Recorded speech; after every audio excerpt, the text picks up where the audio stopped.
నటరాజ తత్వం.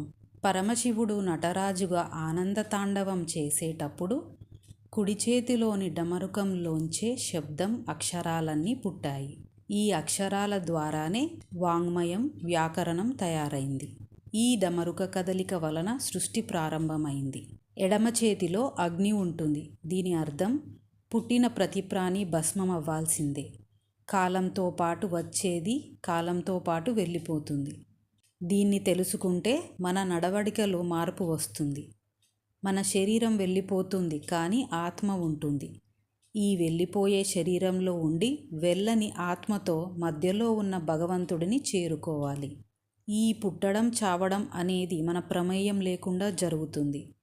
మధ్యలో మనం చేయవలసిన విషయం నటరాజ స్వరూపంలోని కింది భాగం చెబుతుంది. నటరాజుని కుడికాలు కింద ఒక రాక్షసుడు పడుకుని నవ్వుతూ తలపైకి ఎత్తి ఉంటుంది. దీని అర్థం మాయని గెలవాలి. అంటే రాక్షసుడిని ఎలా నటరాజు తొక్కిపెట్టాడో అలా మనం మాయని తొక్కిపెట్టి గెలిస్తే శివుడిని చేరుతాం.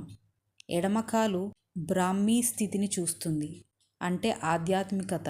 ఎడమ చెయ్యి ఎడమకాలుని చూపిస్తుంది, అంటే ధ్యానము చేసి ధ్యానములో ఆనందం పొంది నేనుగా ఉండడం నేర్చుకో. అటువైపు అడుగు వేయి.